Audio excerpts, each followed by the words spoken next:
Seigneur, je veux seulement cela. Et puis Dieu te dit, va. C'est la volonté permissive, ce n'est pas la volonté parfaite. Dieu te dit de ne pas quitter le Congo, mais toi tu décides d'aller en Europe. Dieu te dit clairement pourquoi il ne veut pas de cela. Mais toi tu insistes jusqu'à faire des visas et tout le reste et tu y vas. Tu es dans la volonté permissive de Dieu. Mais tu n'as pas volé, tu n'as pas menti, mais seulement il y a une chose, tu n'es pas dans la première volonté de Dieu. Es-tu dans la volonté parfaite de Dieu? Es-tu en train de forcer les choses ou es-tu dans la volonté parfaite de Dieu? Est-ce qu'il y a dans ta vie des personnes que tu as blessées? Est-ce que tu es en train de te blesser toi-même? Est-ce que tu as offensé Dieu? C'est cela, le péché. Et voici quelques exemples d'hommes et de femmes qui ont manifesté la haine du péché. Car il peut se faire que tu n'as pas trop bien compris ces définitions, mais tu pourras les comprendre au travers de ces exemples. Voilà Joseph. Joseph n'a jamais demandé d'être grand. Et d'ailleurs, sachez que les hommes grands souvent ne demandent pas la grandeur, car si tu connais la grandeur, tu vas éviter la grandeur. Alléluia. Chaque dimanche, j'envie les fidèles, parce que vous pouvez dormir, vous vous habillez bien, vous venez au deuxième culte, on vous prêche. Mais moi, il faut que je me réveille à 3 heures, 2 heures, des fois tu dors pas, parce qu'il faut que tu prêches 2 fois. Et si tu prêches bien au premier culte, et tu prêches mal au deuxième, personne ne te comprendra. J'ai mal aux pieds, j'ai mal aux genoux, j'ai mal aux poumons, mais je dois parler. Et si tu as envie d'être à ma place, tu ne sais pas ce qu'est ma place. Ah oui. Alléluia. Bien-aimés frères et sœurs, Joseph ne demande pas l'élévation. Dieu l'appelle à être plus grand que ses frères. Il se retrouve en Égypte et là Dieu l'élève dans la maison de Potiphar. Qu'est-ce qui arrive? La femme de Potiphar commence à convoiter Joseph. Et les femmes égyptiennes étaient très belles. Alléluia. Alléluia. Parce qu'il y a des gens qui se sanctifient parce que la tentation est vilaine. Ils ne sont pas tentés selon leur goût.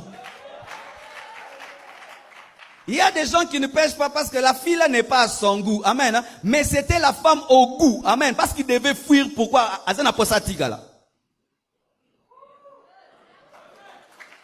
Ce n'est pas parce que tu te sanctifies que tu es devenu efféminé. Ce n'est pas parce que tu te sanctifies que tu n'as plus de sens. Ce n'est pas parce que tu te sanctifies que tu ne fonctionnes pas. Si tu te sanctifies parce que tu ne fonctionnes pas, ce n'est pas la sanctification, tu subis. Tu ne voles pas parce que tu n'as pas les mains. Oh, c'est normal, mais quand tu as tout, mais tu ne le fais pas. Toi vraiment, que Dieu te bénisse. J'aimerais parler à tous les frères qui sentent des choses. Tout le monde sent ces choses. J'aimerais parler à toutes les sœurs qui sentent des choses. Tout le monde les sent. Mais le diable souvent te dit, comme tu sens, tu dois pécher. Sentir, ce n'est pas pécher. Sentir, c'est la preuve que tu es en bonne santé. Sentir, c'est la preuve de la santé.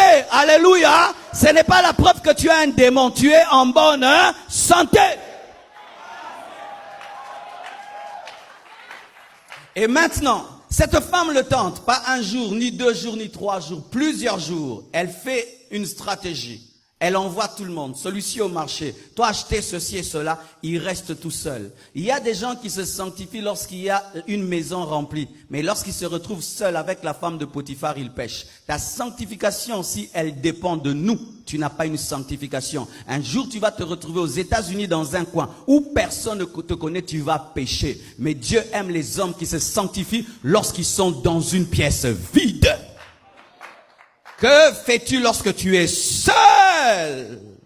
Que fais-tu lorsque tu es dans un milieu où on ne sait pas que tu es un frère? Que fais-tu lorsque tu te retrouves dans un endroit où même les gens se comportent avec toi comme si tu étais païen? Que fais-tu lorsque tu vas dans un endroit où les gens supposent que toi, tu es pécheur? Tu vas dans une fête, on suppose que toi aussi tu danses et on vient te dire, viens on va danser. Qu'est-ce que tu fais? Qu'est-ce que tu fais lorsque tu vas dans une université? Et dans cette université, il n'y a même pas un seul frère en Christ. Qu'est-ce que tu fais lorsque tu vas travailler dans un endroit où il n'y a pas un seul chrétien? Qu'est-ce que tu fais lorsque tu peux pécher sans que ton pasteur le sache? Il avait l'occasion de pécher sans que Potiphar le sache. Car s'il y a des gens qui cachent les péchés plus que les autres, ce sont les femmes mariées. Kindumba ya célibataire ebanara ya mutu abala surtout sans moi si ebanara te. Maman, si tu vis dans le péché en secret, répands-toi parce que Dieu voit. Ah, je sens que je vais dire des choses. Ah oui. Ah oui, je sens que je vais dire des choses. Souvent, les jeunes sœurs, lorsqu'elles tombent dans le péché, elles vont se confesser auprès du pasteur parce qu'il n'y a pas trop de conséquences par rapport à leur confession. Mais lorsqu'une femme a un mari et des enfants et qu'elle est tombée, elle peut mourir avec le secret. Alors tomber avec cette femme mariée, allait le cacher parce que jamais elle n'allait le dire. Mais lui n'a pas vu la capacité de la femme de cacher, il a vu la capacité de Dieu de voir. La crainte de Dieu t'amène à voir Dieu partout. La crainte de Dieu t'amène à voir Dieu là où il n'y a personne. La crainte de Dieu t'amène à accepter la prison au lieu du plaisir. La prison au lieu du plaisir. La prison au lieu du plaisir. Je dis la prison au lieu du plaisir. Bien-aimés, je vous conseille de faire un tour en prison. Surtout notre prison de Makala. Faites un tour. Ah non. Dernièrement, nous sommes allés avec Papa Samy dans la prison de Makala. Et on a rencontré un papa de l'église qui y est. Il nous a raconté comment est-ce qu'ils vivent là-bas. Il y a un endroit qu'on appelle hébergement. Quel beau nom. Ou quand vous héberge là-bas, vous pouvez être à 200 personnes assis par terre et vous dormez assis comme ça. Ou vous dormez comme des sardines. Mais certains qui sont là ont volé, ils ont tué. Mais Joseph était là parce qu'il a craint Dieu. Sans regret. Peux-tu accepter d'être prisonnier par la sanctification? Peux-tu accepter de souffrir parce que tu as craint Dieu? Un homme qui a la haine du péché accepte la souffrance au lieu du péché. Accepte de perdre des avantages au lieu de pécher. Accepte de perdre le trône au lieu de pécher. Il préfère être en prison avec Dieu que d'être dans le palais avec le diable. Il préfère être en prison avec Dieu que d'être dans un palais sans Dieu. Joseph. David reçoit l'onction du Saint-Esprit. Et cela crée une jalousie dans Saoul. Parce que son onction commence à amener des victoires. Il a la victoire sur Goliath. Il a la victoire sur des armées. Et les femmes commencent à chanter. David a gagné 10 000 et Saoul a gagné 1000. Chères femmes, lorsque vous êtes en train de vanter les gens, faites attention de ne pas amener l'orgueil et des problèmes. Amen. Hein? Ne faites jamais des éloges aux autres en faisant des comparaisons. Même à l'église. Si un frère prêche bien, dites-lui seulement frère tu prêches bien. Ne dites pas frère tu prêches bien plus que les autres. Ne dites pas ça, ça crée des problèmes à l'église. Si quelqu'un chante bien, ne dis pas tu chantes bien plus que tous les choristes. Dis-lui tu chantes bien. Alléluia. Si quelqu'un a l'onction, dis-lui seulement tu as l'onction. Ne dis pas c'est toi qui as la plus grande onction. Vous créez des problèmes. Et ils amènent des problèmes. Plus que, c'est-à-dire qu'on a donné à Saoul la dîme de David.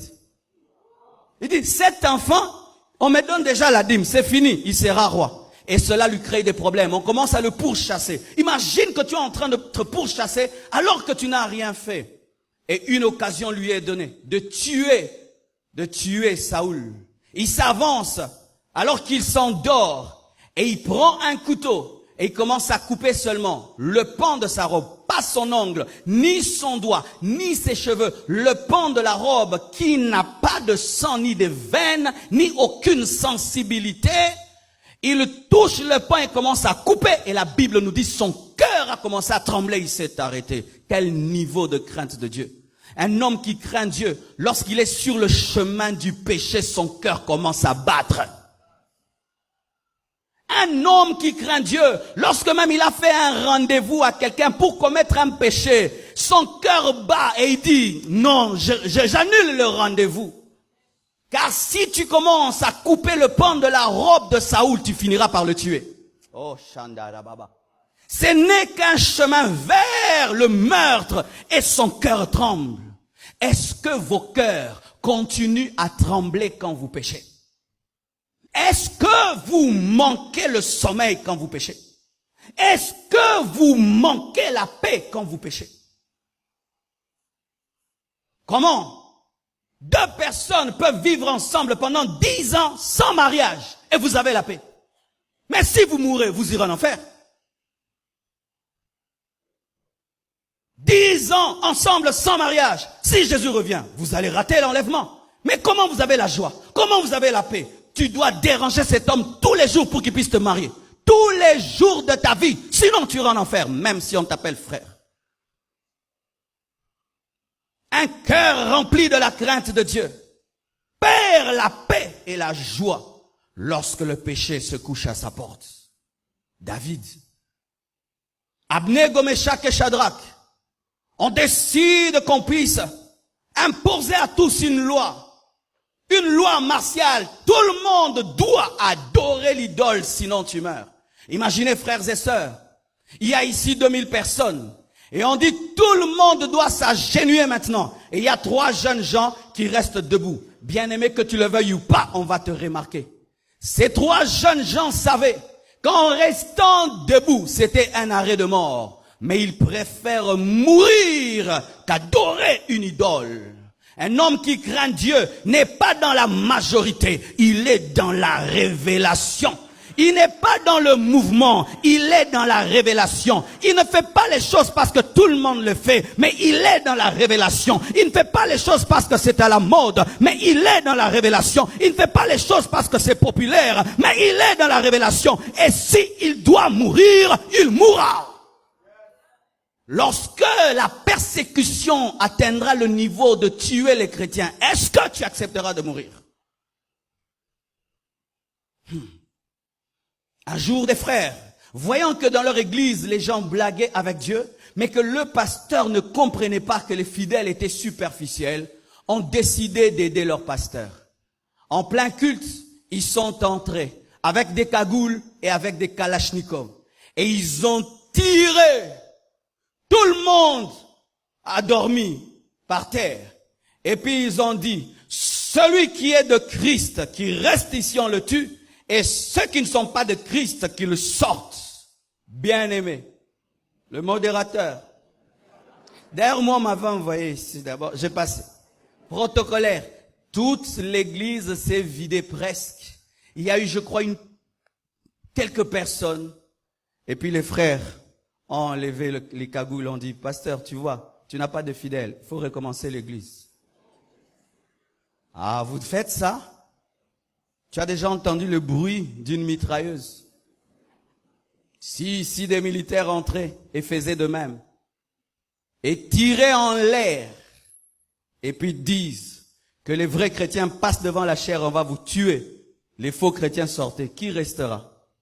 Ne mens pas. Qui restera?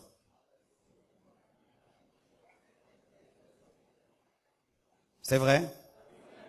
C'est vrai? Tu dis que tu mourras, mais pourquoi tu ne supportes pas la souffrance et la petite souffrance te fait pécher et tu triches à l'université?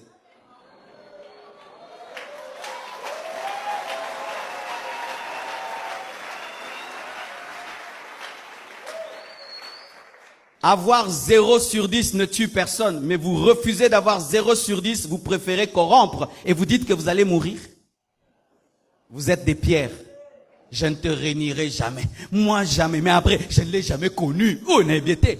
Nako wanga na pas zoko kanakara na mutoyo. Awanga na poba mesana trop. Mais ces jeunes, vous savez, ils savaient qu'en restant debout, ils ne seront pas tués avec une balle parce que la balle ne fait pas très mal. Tu souffres pendant un temps et puis tu t'en vas. Mais c'était le feu. Le feu. Le feu. Et la Bible nous dit qu'ils étaient prêts à mourir. Ils n'ont pas dit que nous acceptons parce que Dieu nous délivrera. Ils ont dit, même si Dieu ne nous délivre pas, même si Dieu ne nous délivre pas, nous n'adorerons pas une idole. Que Dieu libère sur nous l'esprit qui était sur Abnego, Meshach et Shadrach, de sorte que rien ne puisse nous séparer de l'amour de Dieu. La crainte de Dieu t'amène à braver la mort. Daniel, leur ami aussi. On interdit d'adorer un autre Dieu. Mais lui avait déjà une habitude. Chaque matin, chaque midi et chaque soir, il se tenait dans sa chambre et il adorait Dieu. Et il ouvrait toujours les fenêtres. Et quand il a entendu qu'on interdisait d'adorer l'Éternel, il a dit, je continuerai mon habitude, même si mon habitude va me tuer. Alléluia. Même si tes principes vont te tuer, que tes principes te tuent, si tes principes viennent de Dieu. Et il n'a pas fermé la porte, il n'a pas fermé plutôt les fenêtres. Il a adoré devant tout le monde. Oyeko ya et ya. Ton principe, c'est que tu ne danses jamais la musique mondaine, même si c'est ton chef du boulot qui te fait danser dans une fête. Atikalana musala na ye, ozongi na ndaku na nzambe na yo. Si c'est ton mari qui aime les danses mondaines, tu lui expliques sur la chaise, amen, hein, avant la fête déjà. Là où nous allons, moi je suis servante de Dieu, je ne danse pas pour le monde. Alors si tu ne veux pas que dans la fête je crée un scandale, ne me demande pas de danser. Oh, give me amen. J'aime un frère de cette église. Il a commencé une entreprise très très jeune. Et alors il y a eu un marché qui est venu. Un grand marché dans le gouvernement. Mais la personne qui amène le marché lui dit, le gouvernement est prêt à débourser 500 000. Mais toi, tu peux faire même un devis de 700. Comme ça, les 200 000, nous allons nous partager. Il a dit, je suis un chrétien, je ne fais pas ça. Cette femme lui a dit, tu es un fou, tu rates 200 000 $. Il dit, oui, je préfère rater 200 000 $, mais avoir une conscience tranquille. Et c'est Dieu qui m'a donné cette entreprise, et je n'ai pas besoin de voler pour que mon entreprise se développe. Et la femme a dit, je ne traiterai pas avec toi, parce que tu vas me faire rater 100 000. Parce que dans les 200, c'était 100 000, 100 000. Que Dieu vous bénisse, vous qui faites de telles choses. Et votre récompense est grande au ciel. Pourquoi, bien-aimé?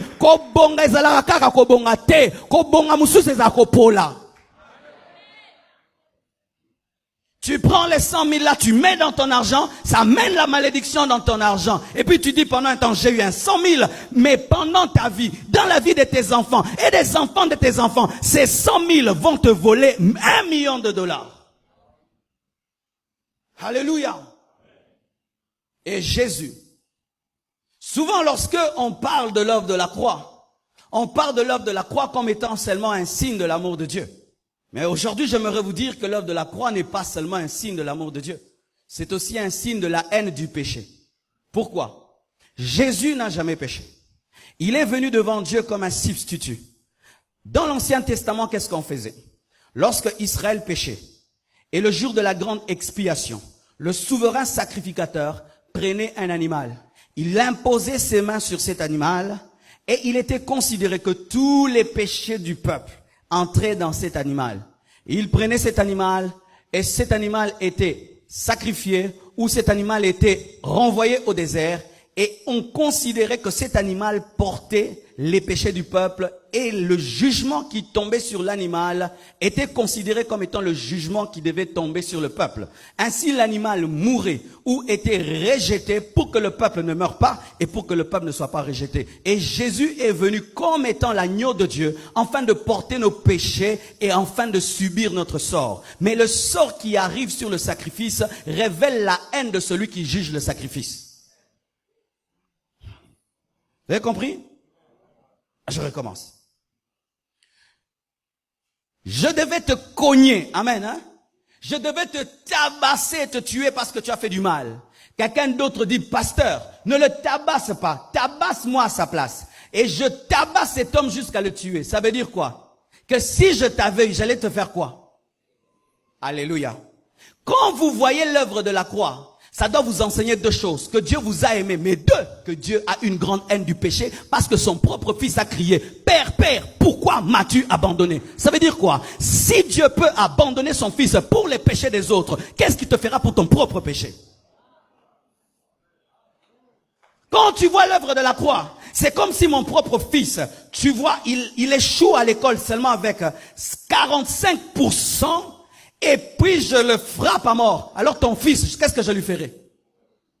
Si Dieu a frappé son fils à cause de nos péchés, qu'est-ce qu'il nous fera pour nos propres péchés? C'est pourquoi la seule solution, il doit demeurer ton substitut. Car sans Jésus, devant Dieu, le feu de Dieu te tue. Alors chaque fois que vous regardez l'œuvre de la croix, dites, Dieu n'aime pas le péché. Dieu a la haine du péché parce que l'œuvre de la croix révèle sa haine du péché. Alléluia. Bien-aimés frères et sœurs, lorsque nous venons à l'église et nous venons en Christ, le but de Dieu c'est de nous amener à lui ressembler. C'est pourquoi la Bible dit, soyez parfaits comme votre Père Céleste est parfait. Haïssez le péché comme votre Père Céleste a la haine pour le péché. Et Dieu veut que nous puissions être comme lui. Car souvent, dans l'église, on nous enseigne qu'une facette de Dieu. Le Dieu bon, le Dieu d'amour. Alors que Dieu n'est pas seulement amour. Dieu est saint, Dieu est juste. Je crois hier, alors que je rentrais à la maison, Dieu m'a enseigné quelque chose. Je devais traverser la route. Et là, je me suis arrêté. Et j'ai regardé à ma gauche. Il n'y avait point de voiture. Tout était bon, tout était parfait. Mais par prudence, j'ai regardé à droite. Et quand j'ai regardé à droite, 3 voitures sont passées rapidement. Si j'avais osé regarder seulement à gauche sans regarder à droite, j'allais avoir un accident ou peut-être mourir. Qu'est-ce qui m'a sauvé? C'était l'équilibre entre la gauche et la droite. Et qu'est-ce qui te sauve? C'est l'équilibre entre l'amour et la sainteté de Dieu. Si dans ta vie c'est seulement Dieu est amour, Dieu est amour, tu ne regardes pas à droite. Là où il y a la sainteté, bien aimé, la sainteté va te tamponner. Et lorsque tu ne regardes que la sainteté, tu ne regardes pas l'amour, la sainteté va te condamner. L'équilibre, c'est de regarder l'amour et de regarder la sainteté. Lorsque la sainteté me dit que je suis indigne, je regarde l'amour qui me dit tu es pardonné. Mais lorsque l'amour me dit à la grâce, la sainteté me dit pécherons-nous pour que la grâce surabonde loin de là. C'est l'équilibre qui sauve. On reconnaît un bon chauffeur lorsqu'il regarde à gauche, à droite et puis il traverse. Ce sont seulement les chiens qui traversent en regardant d'un côté. Yango bakufa rebele. Osiomone bembanyao.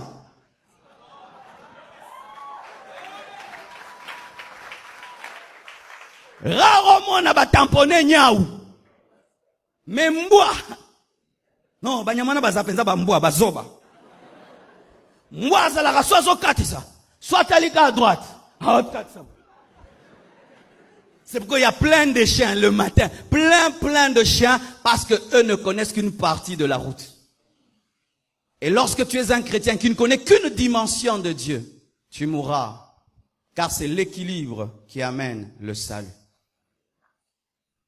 Voici des exemples que Dieu n'aime pas le péché. Le diable. Frère, le diable. Qui est le diable? Le diable fut l'un des grands serviteurs de Dieu. Il a servi Dieu à un niveau qui me dépasse. Parce que lui, il a vu Dieu.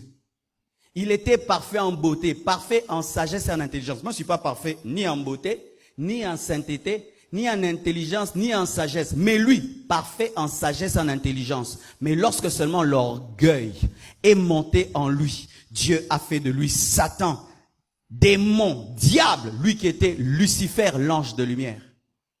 Et la Bible nous dit que Dieu ne lui pardonnera jamais. Même si le diable fait un jeûne de 40 jours pour être pardonné, Dieu ne va pas lui pardonner, alors que c'était l'un des meilleurs de ses serviteurs. Pourquoi? Seulement l'orgueil. Ce n'était pas l'impudicité. Ce n'était pas l'impudicité qui a fait chuter le diable, l'orgueil. Ce sentiment que tu as de croire que tu es supérieur aux autres. Ce sentiment qui t'amène à croire que tu es meilleur que les autres. Ce sentiment qui t'amène à ne jamais demander pardon, à ne jamais t'excuser. Ou tu as toujours raison, ou c'est toi. Dans ta tête, tu es le numéro 1. Tu es plus fort que les autres, tu es plus capable que les autres. Ce sentiment d'orgueil, c'est la chute. L'orgueil est comme la sorcellerie. Pourquoi es-tu aussi suffisant? Pourquoi tu te trouves terrible? Pourquoi tu te trouves super? Pourquoi tu penses que toi, tu nous dépasses? Pourquoi tu penses que toi, tu es le meilleur de tous? Qui te l'a dit? C'est Dieu ou c'est ton orgueil? Dites avec moi Sodome et Gomorrhe. Une preuve encore de la haine de Dieu pour le péché. Souvent lorsqu'on parle de Sodome et Gomorrhe, c'est par rapport au film. Et je vous donne un conseil. Avant de regarder un film, lisez d'abord la Bible. Sinon, tu vas dire que Yesu a Kimbalami Sato. Alléluia. Et les films d'aujourd'hui, il y a un Samson qui est noir. Alléluia. Il y a des films de Noé où on ne comprend même plus si c'est la Bible. Il y a des films de Moïse. Tu dis, c'est dans quel verset que Dieu était bébé? Vous connaissez le film Exodus? Non. Il ne faut pas regarder ça. Si tu n'as jamais lu la Bible, ne regarde pas ce film. Oté Amabé. Et quand nous regardons les films, Sodome et Gomorrhe, on voit seulement le feu qui est tombé. Mais j'aimerais vous parler. Le jour où le feu est tombé dans Sodome et Gomorrhe, qui était mort?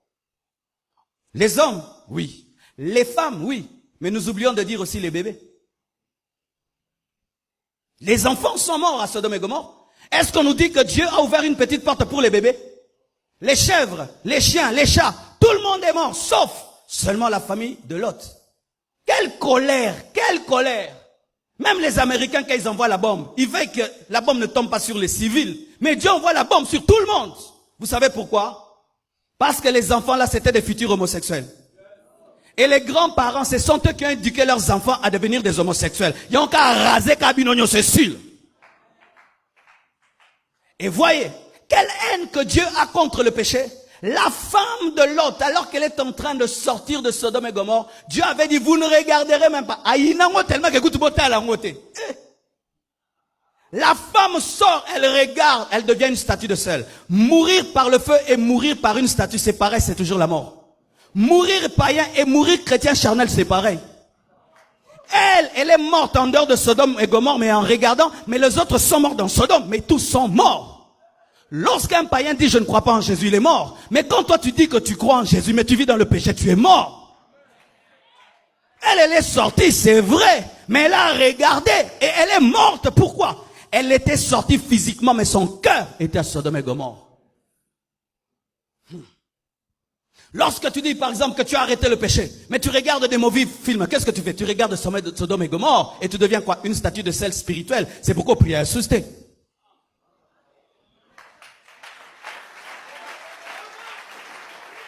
Lorsque tu dis que tu as quitté le monde, mais tu regardes les clips des musiciens du monde, tu regardes Sodome et Gomorrhe, c'est pourquoi tu es bloqué.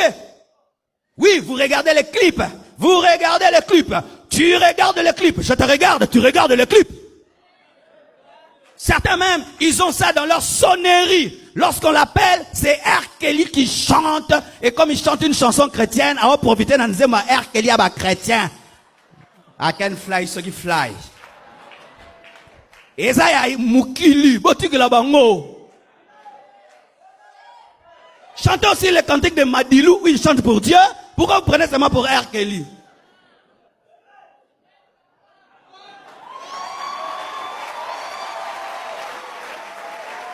Alléluia.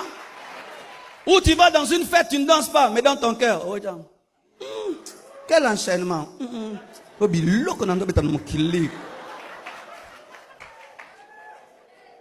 Et ça va Kati. Oh. Bah tu musique ensemble. Non, mais ça va récupération. Certains ne chantent pas avec leur bouche, mais leur cœur chante. Ils ne dansent pas avec son corps, mais le petit doigt. Le petit doigt. Tu es la femme de Lot. Tu deviens une statue de sel. Lorsque tu as la haine du péché, tu ne regardes plus. Tu as rompu avec une femme dans l'impudicité, mais des fois tu regardes sa photo. Vraiment. Tableau qu'on a tiré une zombie, pizza. Au pinza, un colo, sacrifice, vos gras. Ne regrette pas les concombres de l'Égypte. Ne regrette pas les concombres de l'Égypte. Ne regrette pas les concombres de l'Égypte. Ne regrette pas les concombres de l'Égypte. Regarde toutes ces choses comme de la boue. Ne regrette pas tes copains, tes copines, l'ambiance, les bars. Ne regrette pas parce que maintenant tu es vivant. Maintenant tu as le Saint-Esprit. Ton nom est inscrit dans le livre de vie. Tu as la paix avec Dieu. C'est la chose la plus importante. Ne regrettez pas de vous être convertis. Comme d'autres, qui disent même ça à leur mari. Hein? Vraiment mes copains que j'avais. Hein? Et toi, pas de comparaison.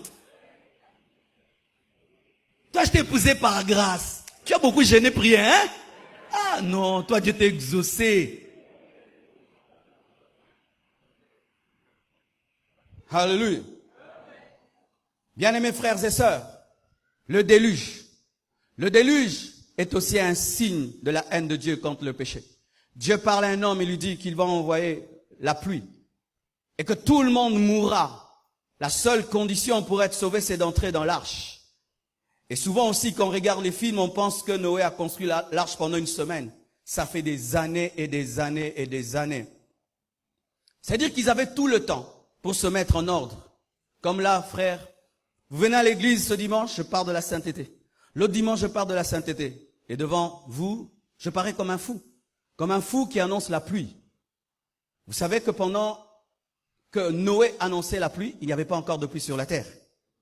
C'est-à-dire qu'il annonçait des choses qui n'existaient pas. Et en plus, il n'a pas construit l'arche à côté de l'eau. Il a construit en plein quartier. Parce qu'il croyait que l'eau viendrait et ferait surnager l'arche. Quelle folie! C'est comme là, je vous prêche l'enlèvement. Tu t'imagines? L'enlèvement. C'est-à-dire qu'on va monter. On va monter, bien aimé. On va monter. Je ne suis pas fou. On va monter. Et on va vivre au ciel. Il y aura l'enfer que j'ai jamais vu. Et le paradis que j'ai jamais vu. Je suis comme un Noé. Et pendant que j'annonce et qu'il annonçait, les gens ne croyaient pas. Jusqu'à ce qu'il a fini. Et puis sa famille est entrée dans l'arche et il a fermé la porte. La pluie a commencé comme de la blague. 1 heure de pluie. Tu mets un parapluie. 2 heures, 3 heures, 4 heures. Tu entres chez toi, tu fermes. 1 semaine, le grand nageur commence à nager. Des mois, il monte sur des arbres. Et après, ils vont sur Kilimanjaro. Ils disent là. Mais, na Kilimanjaro est Zindi. Le grand nageur n'arrive plus. Et ceux qui avaient des bébés, ceux qui avaient des enfants, celles qui étaient enceintes, quelle haine du péché. Dieu a décidé de tout raser, de recommencer à zéro. Et vous voulez me dire que Dieu a changé? Oui, il y en a qui disent, nous sommes dans la grâce. Maintenant, Ananias et Saphira, c'était dans l'Ancien Testament. Ananias et Saphira sont morts pourquoi? C'était leur propre parcelle qu'ils ont vendue, mettons, à 100 000 $.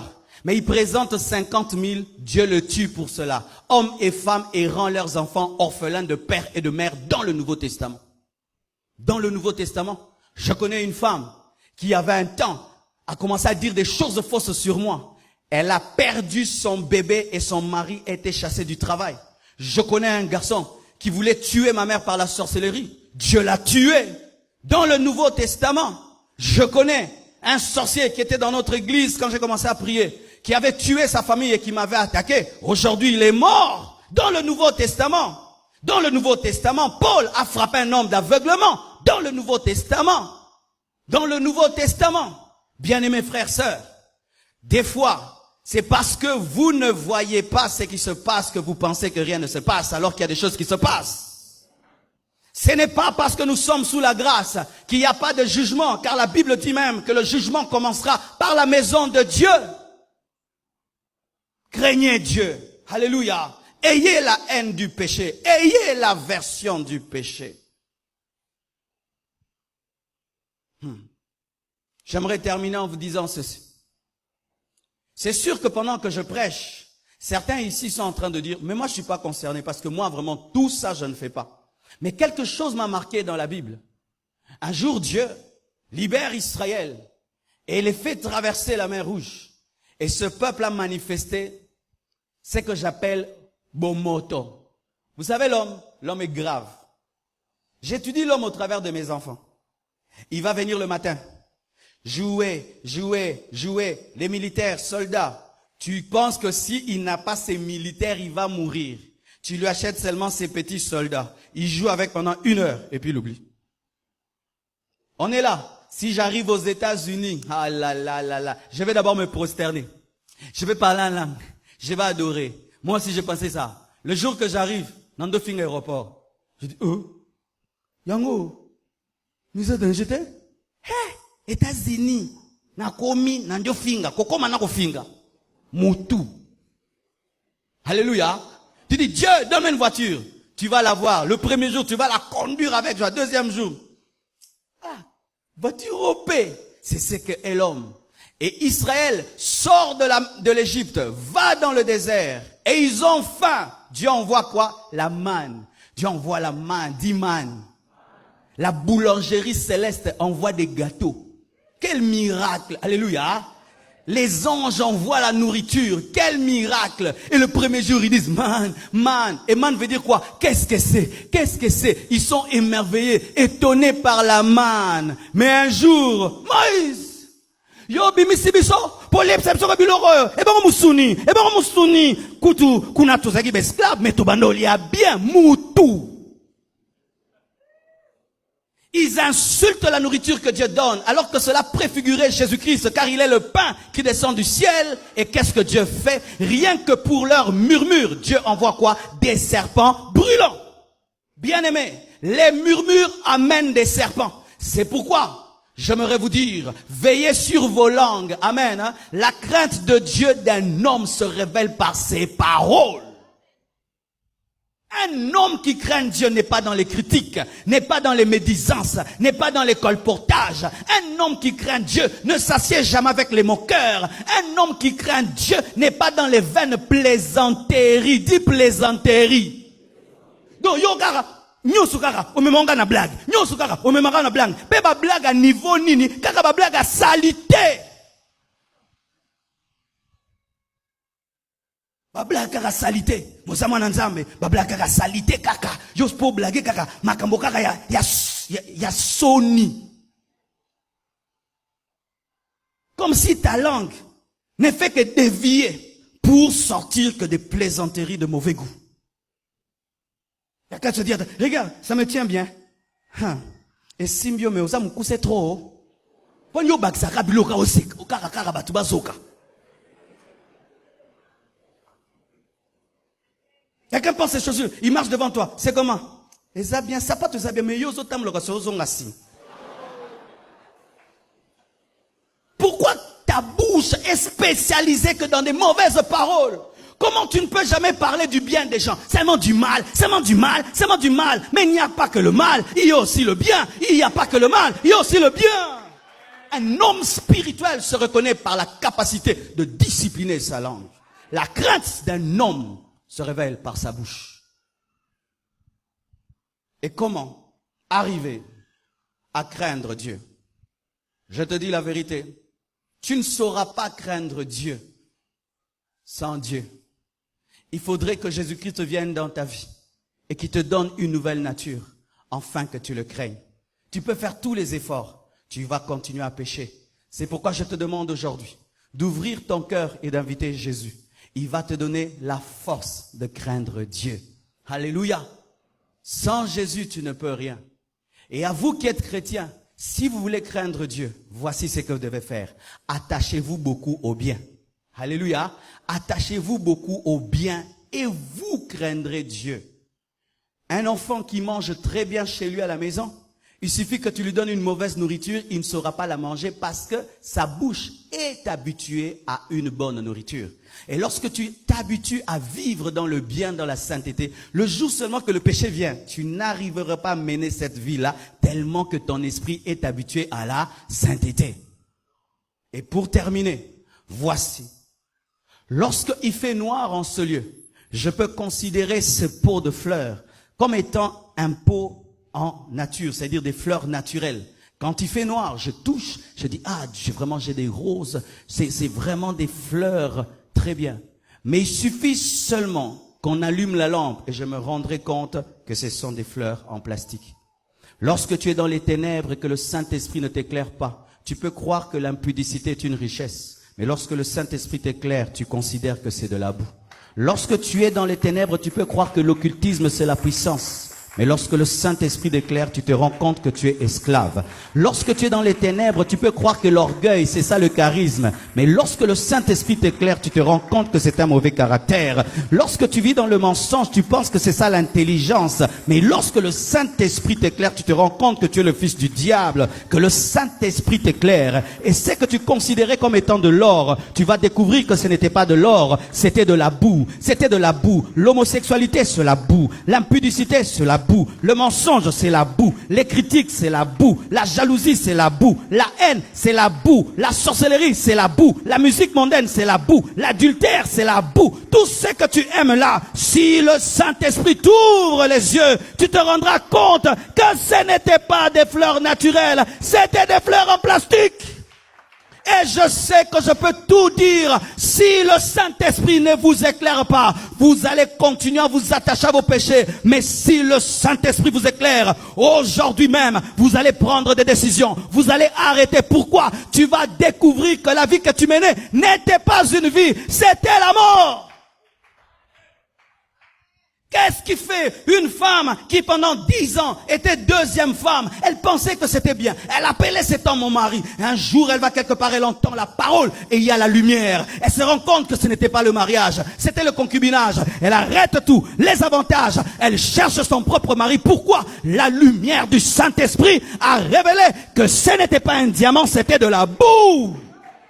Si tu vois dans cette lumière que c'est la boue, jette ta boue, jetez vos boues, jetez vos boues, jetez vos boues, jetez vos boues, jetez cela.